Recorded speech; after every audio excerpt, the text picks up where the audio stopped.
Love and Watches is a family-friendly podcast for male and female watch lovers alike.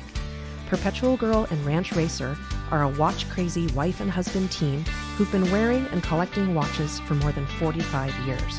They enjoy bringing you the latest in collecting, interviews, news, and all things interesting in the world of watches. Enjoy the show. Hey, Watch fam. Welcome to another episode of Love and Watches, the watch podcast for all watch lovers. This is Perpetual Girl.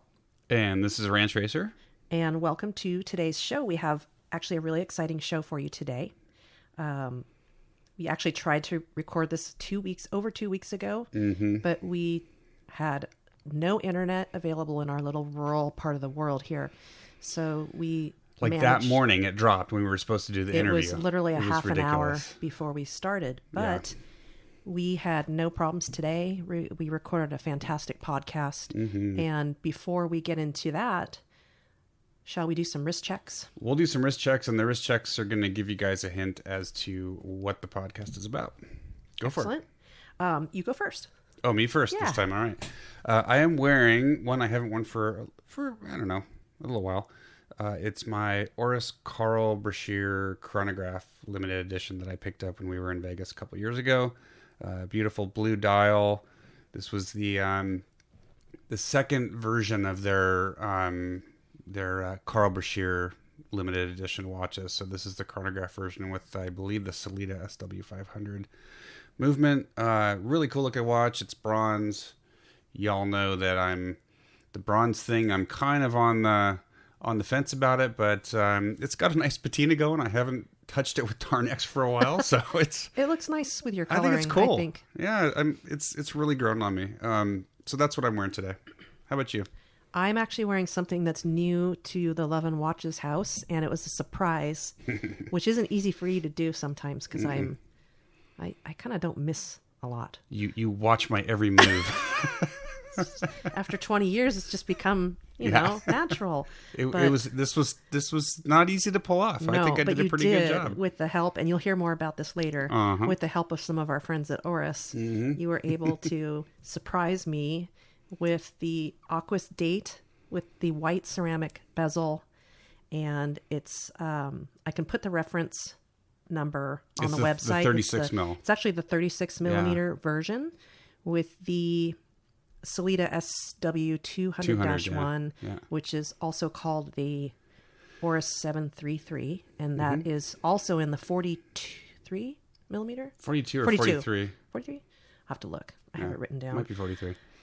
But it's the little brother or sister of that watch, and it actually has the same movement, which I think is pretty cool. Yeah, awesome looking piece. It is beautiful, and I'm really, really, really happy with it. It does have a proprietary lug and bracelet, but I believe you could probably interchange this with the rubber bracelet version because the shape visually looks the same. I'd have to check, but I'm a big fan of the bracelet, and since that's what I figured. I mean, since I'm going to swim in it, do chores, get dirty within reason, it's going to be a great daily wearer, and it's got some great features like a half links, and it's got adjustments you can do with a tool on the very easy to operate clasp. So and great bezel action. Beautiful. Really good bezel action. Excellent loom as well. All night. I've checked it when I've had to get up. And it lasts all night. That's good. It's a really, really pretty watch. I look at it a lot. And I think 36, that's like the perfect dive watch size for smaller wrists. It really looks on you like what a 42 would look like on me. It's perfect. And it's a robust case anyway at their style, and it's got the bold kind of a ski jump graduated indices that are taller on the outside that Oris is known for. So it is a bold watch. So the 36 is actually just the right size. You see the dial, you see a little bit of the bracelet, and it's just subdued enough that you're not going to be like, oh my gosh, there's like a giant hockey puck on your wrist. So it's good. And it's got the signature crown guard, the screw-in crown guard for Oris. It's got the exhibition. Yep. So you can see the insides. Yep. Which is with fun. The customary, as is the last few years, the customary red Oris rotor. So really cool watch. I love it.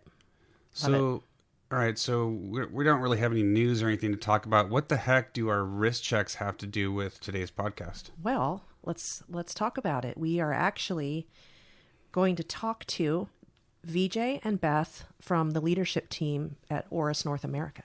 And we're going to talk about a lot of stuff, and I think you're going to enjoy it. We had a great time recording with them.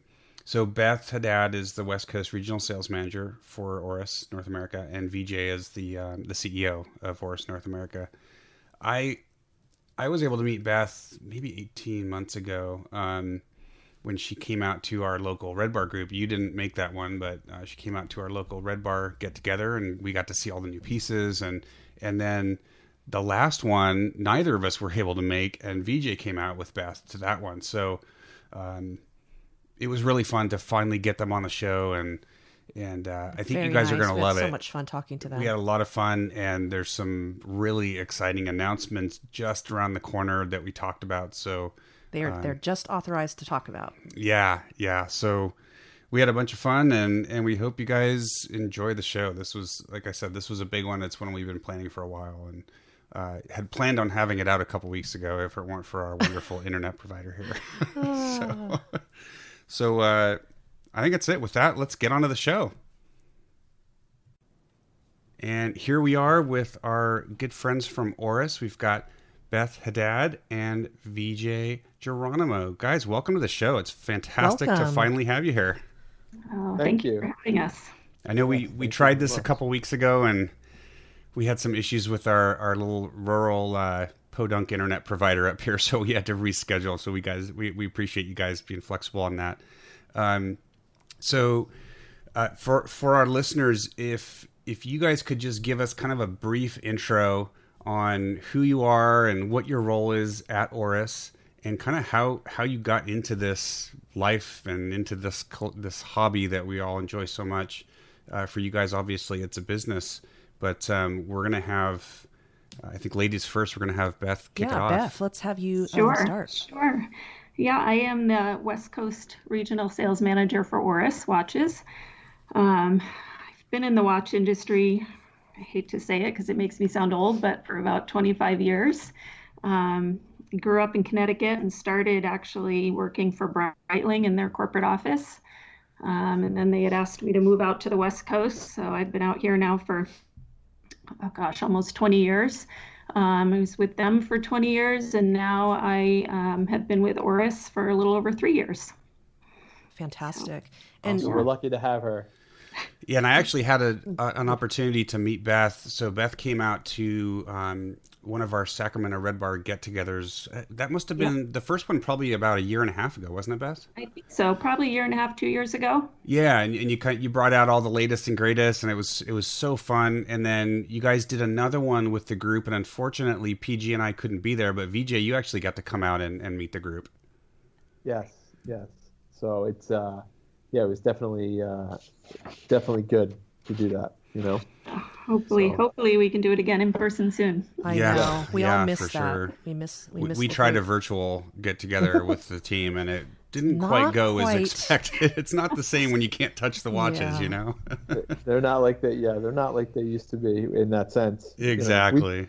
We've done a lot of them too, and it's nice, the interaction and just to see everybody and see I think their everybody faces. longs to kind of get together, right? So exactly. That's been good. Yeah. Well, so with that, VJ, why don't you let us know a little bit about yourself? Sure. I've been with Oris for just over 10 years, actually. I'm the CEO of North America. And I've been in the watch industry like Beth, pretty much 25 years or so. Started way back when with the Movado Group. Worked for a couple different companies, but ended up here at Oris 10 years ago, and kind of been on this journey ever since. And it's been great, and love the brand, and love working for the people and working with the people we work with. So it's great. So. Very cool. And you guys are based in Connecticut for the U.S. We right? are. So our offices are in Fairfield County, Connecticut. So suburban New York City. So very cool. On the East Coast. Yeah. Very cool. Well, so Oh, go ahead. Yeah. Oh, I just had one quick question as we talk about you guys personally with the company. Beth, how did you as a woman get involved, 25 years ago with the watch industry? Are you a collector yourself, or can you tell us a little bit about your journey? 25 years ago, it was completely by accident. I had no intention of getting into watches or sales, really. It was an accidental, random interview, and I started and I just fell in love with it. So, when I started, the first brand I worked with, Breitling, they were privately owned. And so that's really what attracted me to Oris, was the fact that they're a privately owned company, very family, small group. So, I've just been into watches ever since. It's amazing. And I'll be asking you a couple more questions about that later. Yeah, for sure. What I'd like to do is talk a little bit just about the history of the brand. And it's a really interesting brand. You guys have a very dedicated fan base. But a lot of people don't know how long Oris has been around. And I'll just say from my perspective, I didn't learn about Oris until maybe 10, 15 years ago, because I was a former race car driver and very much into racing. And so I learned about Oris through the association with the Williams Formula One team. But give us a little background on the brand. And, you've got some really interesting, unique things. Like you mentioned being privately owned. It's been that way for pretty much the entire history of the brand, with a little hiccup there in the 70s. But it's a very interesting history. So maybe just a quick overview of the brand and how you've gotten to where you've gotten. Sure. I'll take that. The brand started in 1904 in the village of Holstein, Switzerland, which is in the Basel corner of Switzerland.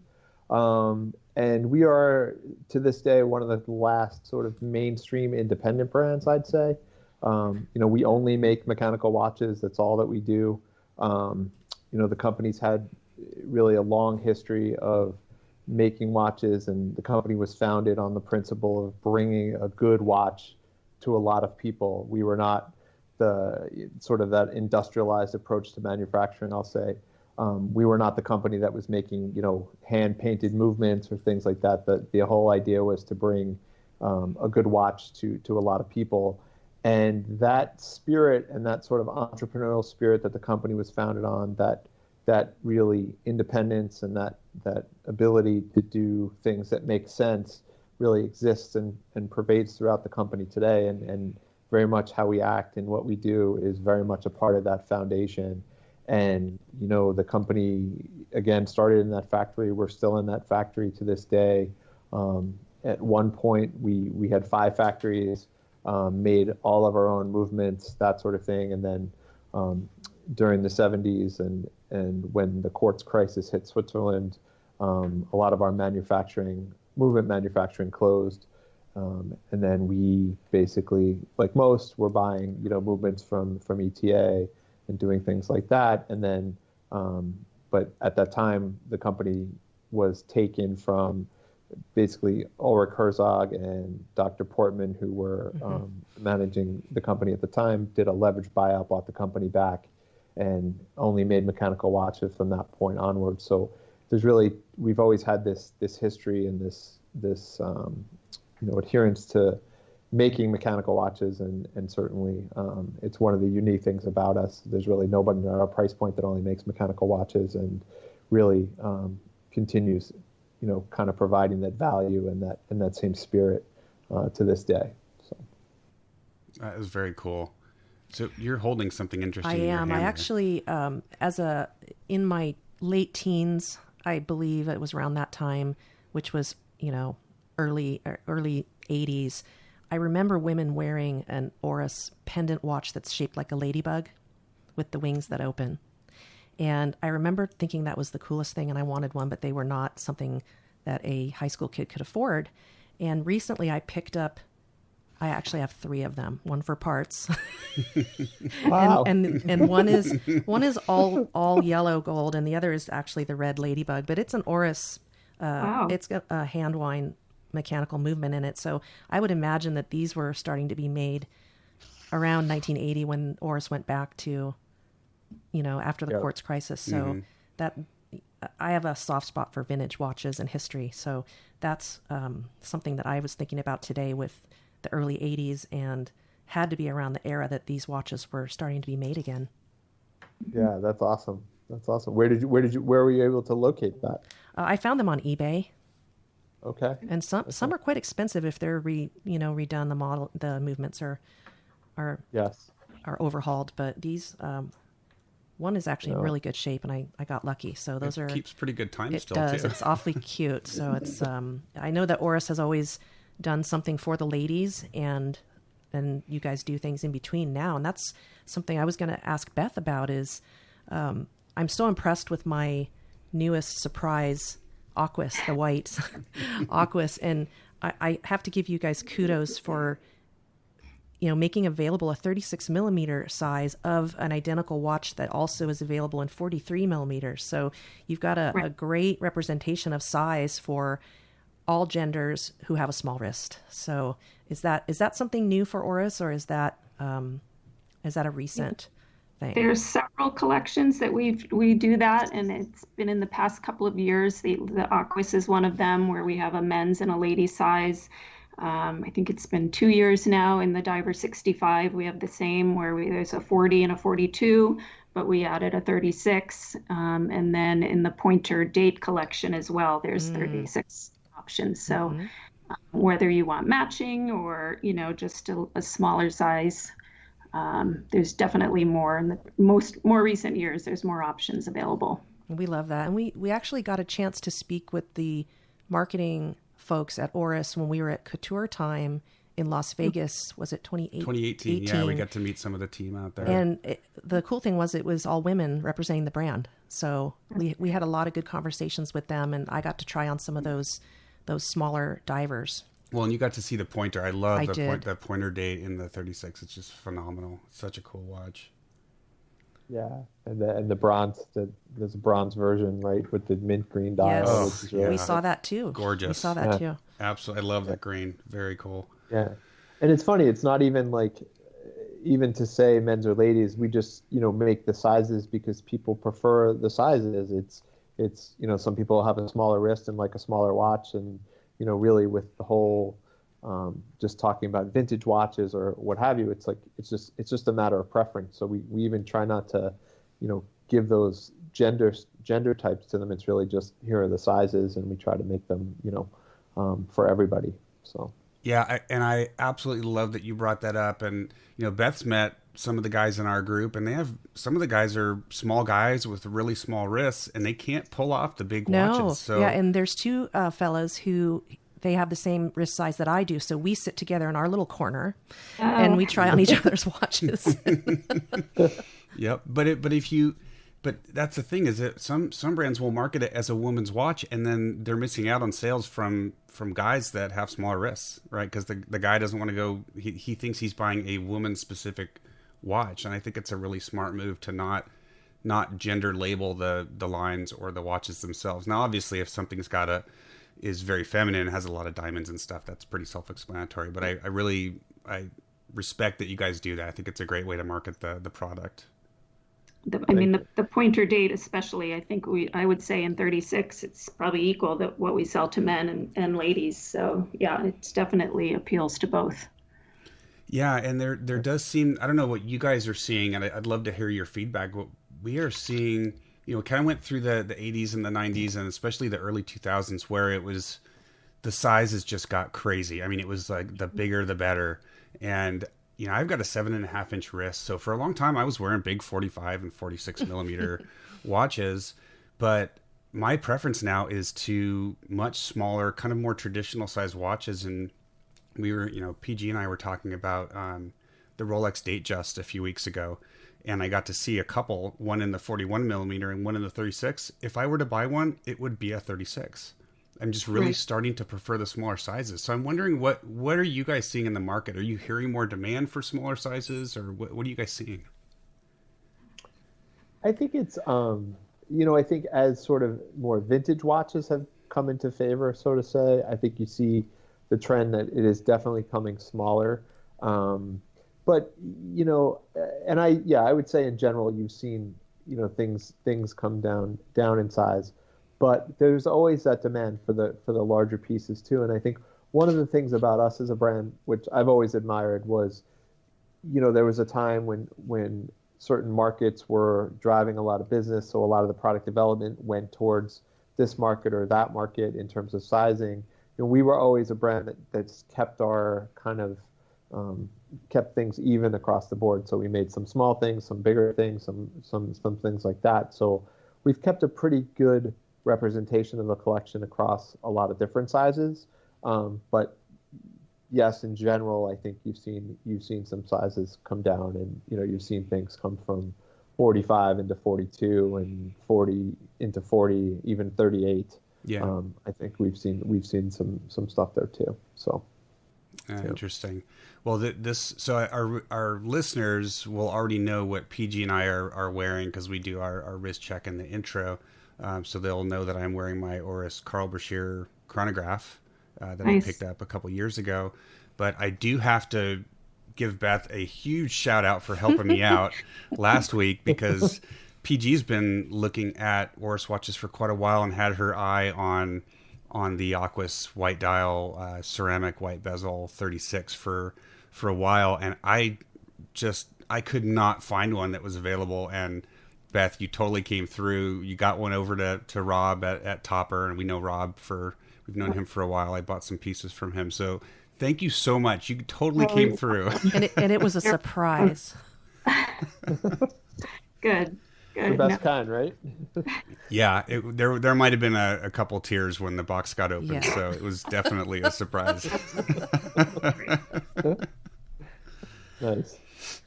Well, something that we'd like to, and I think I know what you want to hit on next. Oh, well, I just wanted to talk about some things that are close to your hearts at Oris, is your conservancy programs, and we can talk maybe first about the Local Heroes COVID-19 project, because that looks amazing. It looks like it started out and just has the potential to be huge. So if you could explain a little bit about what the Local Heroes Oris Bear project is, and just go from there and tell us a little bit more about where that might be going.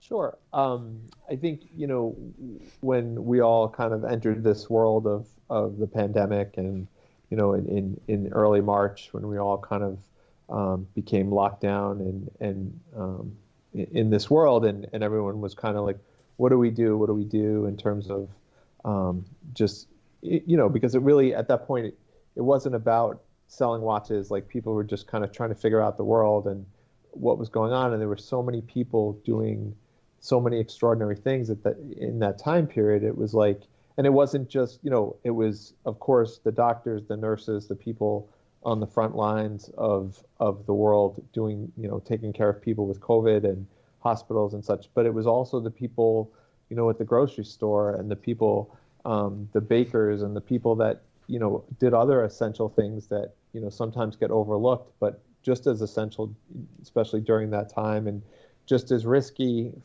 being out there in the world as others. So we wanted to do something that was really recognizing people and understanding that we have a worldwide community, understanding that it was something that was this pandemic was something that was common among everyone in the world, and it was like, what should we do as a watch brand? We can't make face masks, and we can't make hand sanitizer, and we can't do that stuff. We're a relatively smaller company, so we're like, so the Local Heroes program was our answer to kind of, how do we make a difference at this time and bring recognition. So we asked people, we took nominations from people all over the world. We asked them if there was someone to please nominate someone, and we got, what we thought would be a 10-watch program, we turned into a 50-watch program. We got thousands of entries about it. Wow.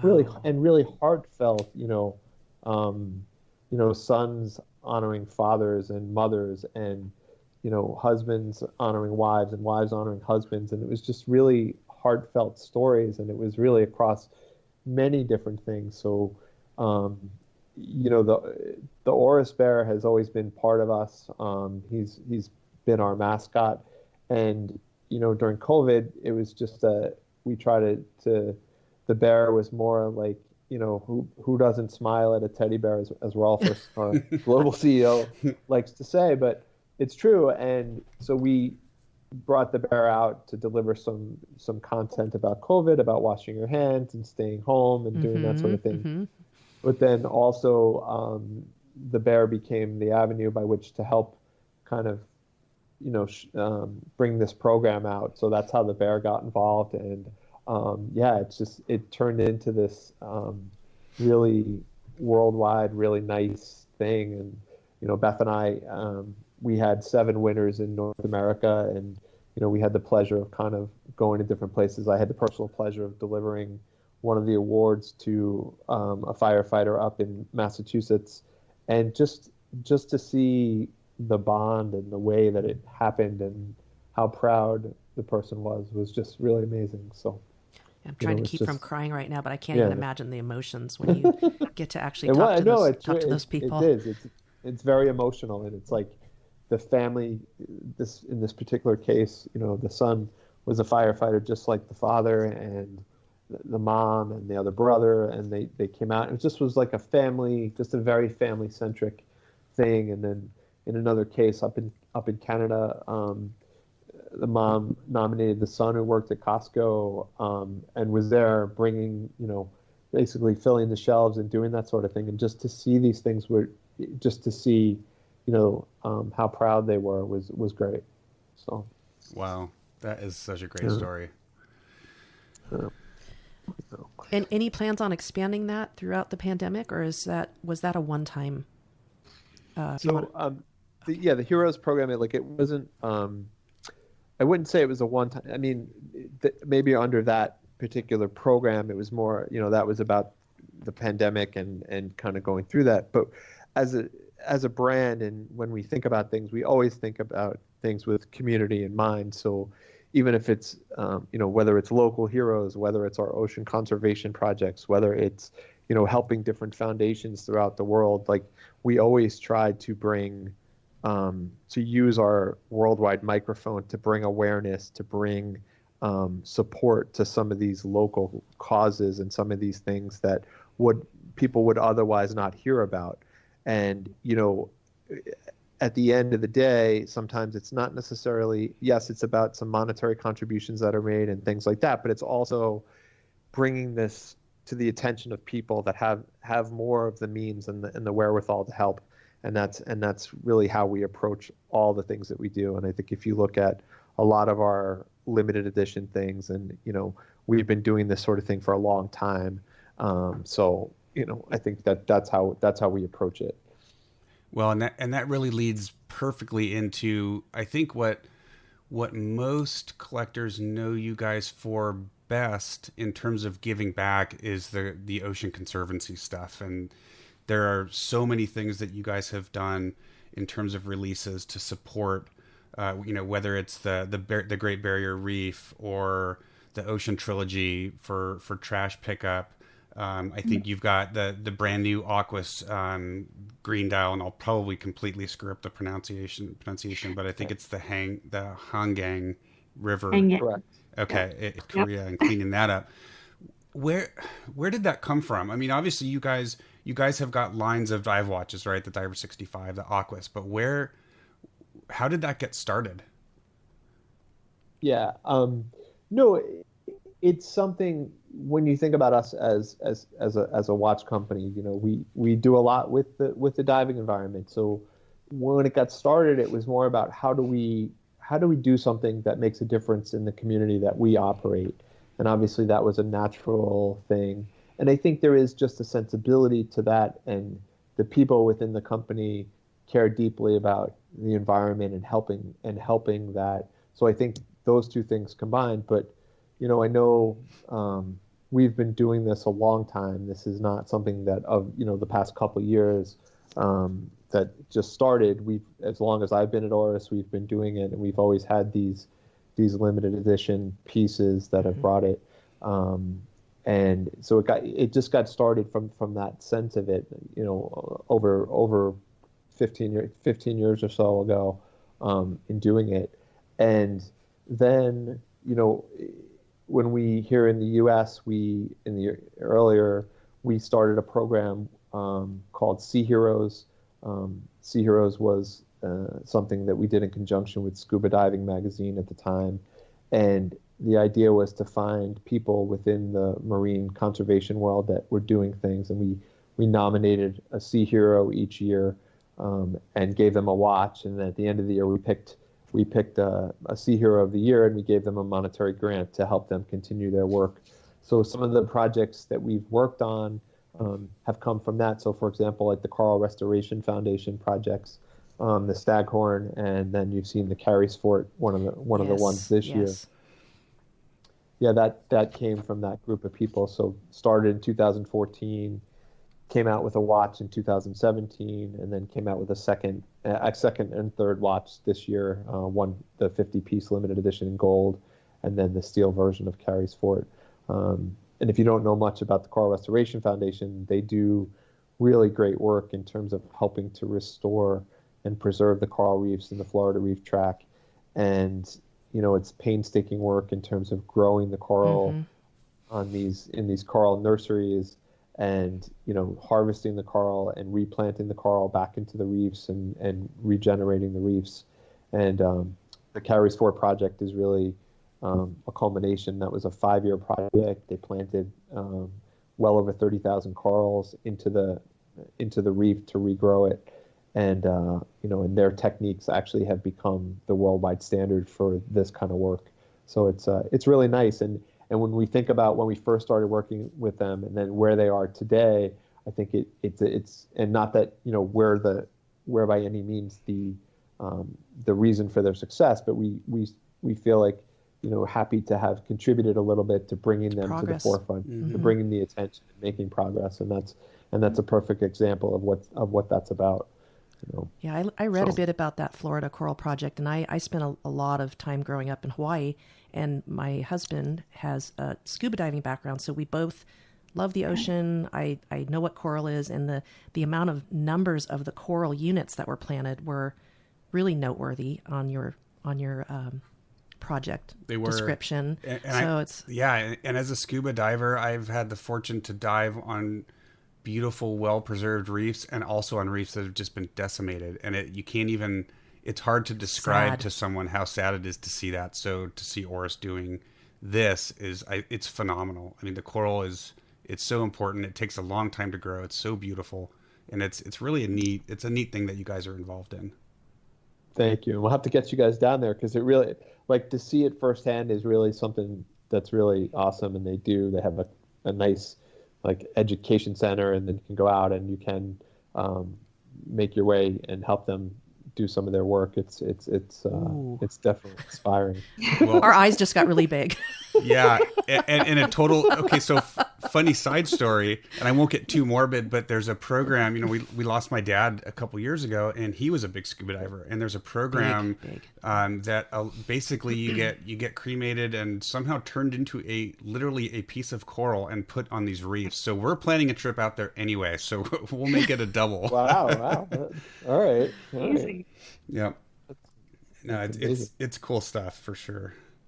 That's right. And I think besides obviously the coral reef, but the supporting the ocean cleanup, and there's a global cleanup day in September every year. We've participated in events like that. In this, one of our other newer watches, the Hangyang, which is a river in South Korea.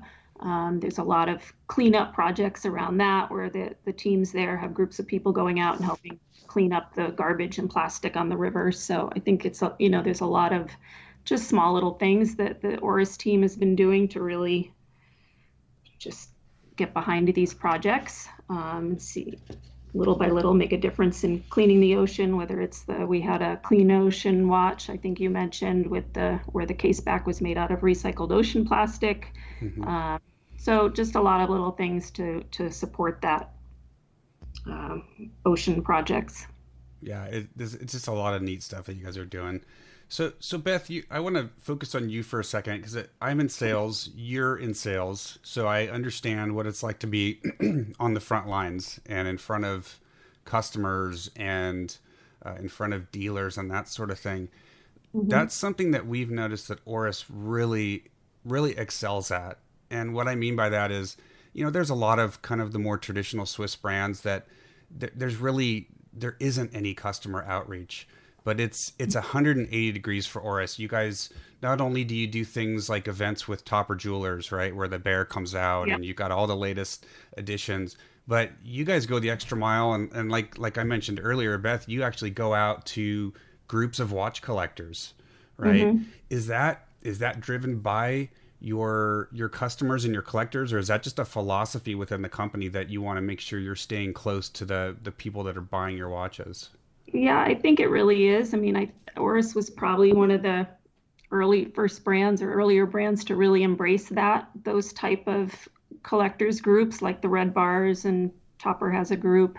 But it's nice to go out and hear directly from the end consumer what they like, what they don't like, or what they'd like to see. And I think with Oris, being that we're a smaller group of people and privately owned, we can take that information directly back to Switzerland, and they really listen to what the consumers are saying, whether it's a suggestion for a watch or a suggestion for a dial or this or that. And it's always on the table and considered. So, we like to get that firsthand feedback. Yeah, well, and so it's exciting for the collector to actually talk to someone from the company. Yeah, it's really exciting. It makes you feel like the manufacturer cares about the product that they're providing to you. I know the end result. Yeah, and I know several of the folks in our local group have, since you started coming out, they've purchased Oris watches. I mean, it really helps, I think, just with that connection. I mean, it definitely comes from all of Oris. I mean, obviously VJ is out at a lot of those groups as well. Our CEO in Switzerland loves if you were close enough, he'd come to them all too. So, I mean, it's really the whole Oris philosophy in, just having a good relationship with the customer. That's great. That's awesome. Well, we talked a little bit about vintage watches, and that's, very vintage. But now we're starting to see some pre-owned certification programs that some manufacturers are doing with some of their pre-owned, modern releases. And does Oris have any plans for one of those, that sort of certified pre-owned program to provide a resale of your own brand that are certified and that it's authentic and in good shape?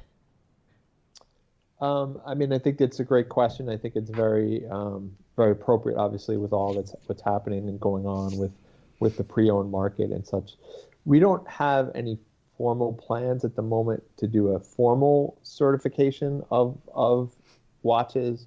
We always try to take in terms of bringing our products, or if we have pre-owned, we kind of try to sell them through authorized channels or channels by which people can buy them, but we don't have any sort of program per se that certifies them. I think people generally, we get a lot of inquiries. Is this a watch? So we always try to answer consumers if we get direct questions about them. But at the moment, there's no plans for that. But it's certainly a good thought, and certainly, something to consider. And it sounds like you have already some things set in place with your dealers and reliable sources. But just curious, because it's just a very new thing that we're seeing start now. Yeah, and the pre-owned market in general, just among everything, is just really has grown so much, and I think it's a very valid, consideration to make, because there's so much of it. I think it's obviously we have a lot of trading of our watches and such. Probably not as some of the other brands, but it's nice to be included in that group. Where people actually were on the secondary market. They're just as good as well. So yep, great. Yep. So this is a strictly for me, because I'm so into it. But you guys, like I mentioned earlier, you had an association with the Williams Formula One team, and what I've seen over the years, a lot of watch brands get involved in motorsports, and you guys have kind of your four worlds, right, with your diver and your classic and your motorsport stuff. Is there do you guys still have involvement anywhere on the globe in terms of global motorsport, or is it something that the company is constantly looking at? Because I really do believe it's a great way to get out to a large portion of non-collectors that you could bring into the hobby, right? Like I said, I learned about Oris through that program. So I'm just curious if there's anything active or talked about, or where you guys stand with that. Yeah, I mean, it's Formula One was certainly something we were involved with for a long time. We were the longest standing partner of the Williams team, actually. We did stop it a year and a half ago. Last year was our first season not doing it. Mm-hmm. Because I mean, I think when we first went into it, we saw very much an identification of the mechanics, especially with the Williams team, right? It was an independently owned group, much like ourselves. The mechanics of what they did, they were very focused on the mechanics of their cars and such, and we were very focused on the mechanics of our mechanical watches and that sort of thing. So there was a lot of synergy in that sense. And I think, in looking at something, and to your point, I mean, there's few things that are sort of worldwide in their appeal, right? And the U.S. probably being one of the markets that has the least appeal in Formula One, right? And that's, I'm not saying there's not appeal, but I'm saying in terms of total, when you think about the rest of the world and the kind of the interest in it. Yeah. But, I think it was something that, we were with a long time. And I think, part of it has to do with just some of our, wanting to put some of our resources towards more of the, the ocean conservation projects and things that were kind of heading in that nature.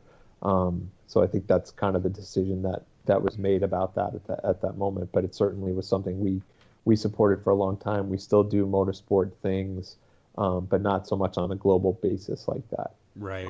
Right. Unfortunately. Well, and I mean, Formula One's in such a different place than it was in the early 2000s. They're going through a bit of an identity crisis right now, and obviously there's much more important things going on in the world. So I think you guys have probably, as much as self-servingly, I love that world and companies that are involved in it. It probably makes a lot more sense the direction that Oris has taken in the last year or two.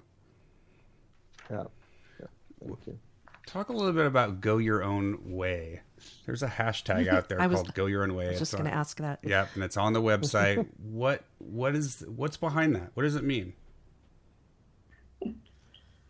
I mean, in terms of Go Your Own Way, it's something that it's really about us as a company and our independence. It's the ability to do things that we feel are right. It's the ability to do things that we feel make sense. As we're an independent company. We're not betrothed to stockholders or things like that. Of course, we're a business, but we try to do things to make the right decisions for what's there and the long-term decisions and things like that. And I think that's very much what that is. It's having that freedom, that independence to go your own way, both obviously from a financial, from that perspective, but also from an independent thinking perspective, an independent side. And I think really that's probably one of the things that makes us most who we are is that independent entrepreneurial spirit, and everyone's coming out with vintage watches. And, while we have done that, we come out with something like the PPX, like that's very much that's very much an example of being able to kind of take that thinking and bring it to another level and having the ability to do things like that. That's what Go Your Own Way is really all about. Well, and we were going to ask you, Oris is one of the few larger brands that hasn't been absorbed by the larger, the big three, should I say. So it does give you guys the freedom to do everything you said, including your, conservancy programs, design, everything. So... Yeah. Now, do you find it number one? There's a huge fan base that would be devastated if Oris ever fell under one of those three. I know I'd probably be one of them. But do you guys find are there any hindrances to not being part of one of those larger conglomerates in terms of being able to compete, or is it 100% just the 100% positive in terms of the best for Oris right now? Well, I mean, I think it's certainly it's definitively more positive than ever negative, right? It's, certainly, having things like, being part of a group like that, or, sometimes there's some resource things, or there's things that they can do, or, they can exert different levels of power because they have different brands in different places, things like that. But, putting all that aside, which I wouldn't trade our position for anything, honestly, in terms of what we do and the ability that we can do it. I mean, there's no, we have the ability to have this free thinking. We have this ability to cut through bureaucracy and red tape and just do what makes sense and do it quickly. We have that freedom, and I like you would be one of those people who would be very upset if that happens. That too, I think, right? I think oh my gosh. Well, and I think from an employee, from a standpoint of someone working for the brand, it's just, if I'm in a store and meet a customer, it's easy I pick up the phone and call VJ, or he can contact Rolf in Switzerland, and you get an answer to something in minutes. So I think it's something you don't get from a big corporation necessarily. So there's certainly a lot of benefits to it. And I think the consumer, I'm sure, feels that as well. Yeah. So. And sees that. And even, Beth, Beth calls Rolf, call Rolf too. It's like, we're that kind of company. We're that kind of, we're close in our relationships, and we try to kind of be who we are as people and bring that out to the world and operate our business in that sense. And we always like to say, if we like it, then it's probably something that other people might like, or do things like that. That just we try not to take ourselves too seriously. I guess we have the ability to do that at times. So, Well, yeah, it clearly hasn't hindered the business's ability to develop, right? I mean, Oris is known for some pretty amazing technology in the mechanical watch world, and patents, right? And I was reading about some of the patents applied for the structure of the watch. It's really, with your in-house, the 100 series in-house movements with the nonlinear power movement, or power indication, and the bezel, the depth gauge, and the altimeter, and the bezel lock. I mean, just a lot of really neat innovations that you don't really see from a lot of independents. Yeah, and thank you. And that's one of the things, that's another thing that kind of makes us, is that spirit of innovation, that spirit of, and that's truly, that spirit is not new to the company. That's the spirit that's always been throughout our history. You've seen this spirit of innovation, this ability to innovate. And even when we weren't making our own movements, in that period of time, we still innovated. We came out with the World Timer, those kind of complications. Even during that time, we always continued to try to do that. And that's really one of the driving factors of what we do. And, how does this make sense, or how is this useful, or looking at the function of something. And that's truly what we do. And, we have a really talented team of designers and such in Switzerland as well. And as Beth said, we give a lot of input to product and things like that. And it's just really a great place to be. It's a great company. It's a great group of people, and it's really nice. You feel like you're just part of the family, Yeah. Well, and that innovation goes back a long way in the company. It's not anything recent. I mean, a lot of people probably don't know, but in the early days of Oris, when the company was using the pin lever escapement, and because of some odd, strange laws in Switzerland, you guys were having to use that escapement while other manufacturers had moved on. And if you read about, you go search and Google a pin lever escapement, generally you'll read things like, well, it's not as accurate as more modern movements. But Oris actually earned or won a lot of awards back in the day for making pin lever escapements as accurate as more modern escapement. So it's something that seems to permeate all the way back through the history of Oris, and I think that's really cool. Definitely. Yeah, and that's one of the things.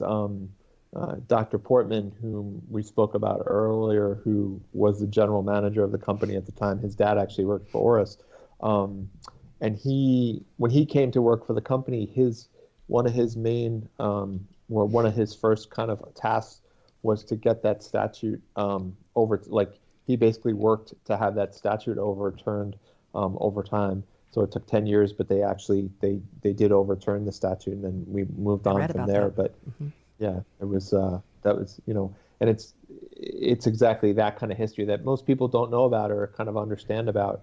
But really, you know, we've had this we have a great history as a brand, and you know, I it's just something that I'm very proud of, and something that, you know, continues to drive us today. Yeah. Well, so we've covered a lot of history. We've talked about what you guys are kind of doing today, and we've talked about some of the conservancy programs and the giving back. This is the part I love. What can you tell us about what's coming? Can we get some? I've heard a little bit about previews. some things that might be coming, maybe with Topper and maybe on some other areas. What can you tell our listeners? Obviously, you can't tell us everything. And you know, we live very close. We grew up. That's our old hometown. We've walked past Toppers. Yeah, we countless times. And if anything happens there, we're not very far away. So give us the juice. What can you? What's coming? What can we get excited about? What can our listeners get excited about? Dave give us permission. He actually, you know, one of the first limited editions we did in partnership with a store was with Topper. I think VJ 4 years ago, maybe. We did a watch for them. Diver 65. So I can't tell you what it is, but we are working on another one with Topper. So you'll stay tuned. There'll be something probably by the end of the year, another Topper limited edition. So that will be coming. I think it'll be worth the wait. As far as other product, I don't know. What can we tell, VJ? Well, I don't want to give it away. I'll let you give it away. I think you've seen from us, you know, one of the good things about the year, you know, obviously it's been a very different year for everyone. No Basel Fair, no normal introductions, but we've had a pretty steady flow of product introductions, and I think our plan is to kind of continue to do that. So, you know, I think you'll see something from us. You'll see a few more things from us this year. In, you know, a couple of weeks, you'll see something. And then some other stuff, but then some stuff later in the fall. But I will tell you, and this is what I like to say, I mean, I think it's going to be a game-changing year for us in terms of introductions. So I think what you are going to see from us, you'll really enjoy. I think that'll be something that very much pays tribute to who we are and really where we're going. And I think, you know, I think you'll be very pleased as people, yourselves and people that pay attention to the brand. I think you'll be very pleased with what we have coming. So, our eyes got really big again. That definitely sounds exciting. I am looking forward to it. And guys, you heard it here first. It's a game-changing year for Oris. In October, right? So yeah, it's probably one of our biggest launches ever, really. So yeah. Oh, that's well. And I got to say, you know, as I mean, we don't usually refer to ourselves as media, although I guess in this day and age, a podcast and a blog is a form of media. But I got to say, you know, with all those shows that used to hit right in the beginning of the year, it's like you had all these big intros and everyone got really excited. And then there was like an 11-month drought.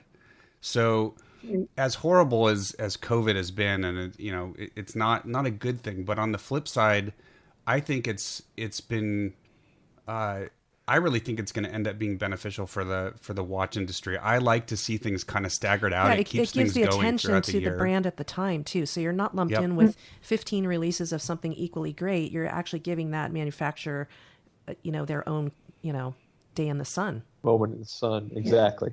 The other thing too with our releases this year, we've been able to, you know, the day it launches, the watch is available and in stores on that day. So if something gets launched, you know, and you see it online at the launch, you can make that purchase because it's available. You don't have to wait 6 months for it to come out. So things have been pretty much available immediately. We're seeing a trend of that too, even in smaller, you know, micro brand territory. So that's, the customers love that. Wow, I can already see the we line started- around the block at Topper. Yeah. It's too bad. It's too bad La Pinata restaurant is still not on the corner. Oh, I 'cause know, that that's, was so good. That's an old restaurant that was there forever, and that was, I believe, it's on the same block. I can't. It is, yeah. Yeah, Well- as you said, you see a lot of, yeah. We've been doing that now. It's been probably almost 2 years we've been doing that with our releases like that, and it's been like that's really been strong for us. It's been a great kind of way to go about that. So, and people love to have that availability there at that time. Yeah. Well, and Topper is such a unique, it's really a local jewelry store. I mean, I grew up, both PG and I grew up in the Bay Area, in that area. And so, I mean, I remember when that street that Topper is on in Burlingame. I mean, it was just this quiet, tiny little quiet town, and Danish I bakery. used to go down with my grandmother and to see how it's changed. But the fact that Topper has got so much notoriety. I mean, they're very, very well known throughout the entire watch community, and I think that's a great partnership that you guys have formed with Rob and the events that you do, and some of the stuff that we're going to look forward to seeing early next year. We're really excited about that. Well, and we hope that the restrictions will lift and the world will become healthier, and we can go, because we all have family back there. Yeah. So it would be really fun to actually be there in person at some point. Get together. Yeah, no, Great. and they've always done a great job, and it's always nice. And I think they're, when you think about Rob and Russ and Toppers and kind of what they've done, and they've always been in tune to the community. They've always had this, like, they've always been really passionate about the products they sell. They're not just selling them because they're sellable things. They're passionate about watches, and you can tell, and the things that they've done, and now, just with what's happened with the way the world is, I mean, I think that having that focus has really kind of brought them to the forefront, and I think it's really nice to see, and how they're kind of engaging and doing that and continuing to do that. So it's they're a great group of people. So yeah, and you really hit the nail on the head there. They're passionate about what they do. I mean, how many times have we all gone into a jewelry store and asked about a watch, and you just get a blank look from the associate, They right? look Because bored, they don't know yeah. what anything about watches. They're just hired to sell jewelry, and so it is really an amazing experience to go in and you talk to someone like Rob, and they're just so passionate about all the not just the brands that they carry, but just watches in general. So it's fun. exactly. Well, so guys, I can't believe we're already close to an coming up on an hour. hour. So what would you like our listeners to walk away from this podcast with in terms of Oris and the brand? What are some of the kind of the last messaging you'd like to deliver to our listeners before we call it a day here?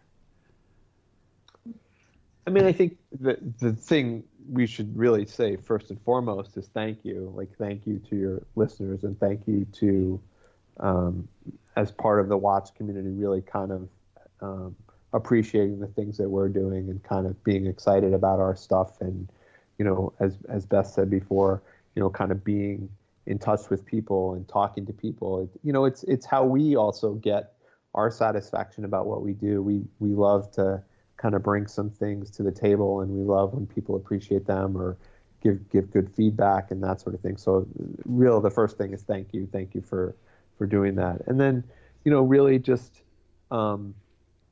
just keep your eyes open and be ready for what's coming. And I think that's good. We're trying to, we continually try to do things, and we try to, bring things forth that make sense, bring things forth at a good value, and kind of that are reasonably and responsibly priced for people. I think that's kind of what we do, and we love what we do. So that's what I'll say. So That's very clear. And you've brought so much to this discussion, and just want to thank you for your time, taking time out of your day. I know you guys are really busy, but it's been so great to have both the male and female perspective on the industry and what you do there. And it's obviously a success. So we just really want to say thank you for taking the time. Yeah. No, and thank you for having us. Thank you for having us. It's been fun. Absolutely. Well, we really hope we can have you back again. Beth, I'm looking forward to our next get together, and VJ, hopefully we'll actually get to meet you in person next time. But we'd love to have you back on the show. This has been a lot of fun, and again, you're one of those brands that we have a lot of respect for, and like you said, you offer amazing value in your products. I mean, the quality is incredible, and you still have it's still accessible to a lot of people, and I think that's where a lot of the fans come from. Thank you. Cool. Thank you. Look, yeah, I hope we can do it in person soon. Yes, for sure. We definitely want to do it in person. So maybe once we can all start being human again and being in public spaces, maybe we'll try to do a podcast from our next get together if we can get you both out. That'd be a lot of fun. Be great. Great. Awesome. Looking forward to it. All right. Well, hey, thanks again, guys. We appreciate it. It was really a pleasure talking to you guys. It was a great pleasure. You as well. Same You here. as well. Thank you. Thank you. Stay well. You too. Stay well. So Ranch Racer, that was a lot of fun, and That was great.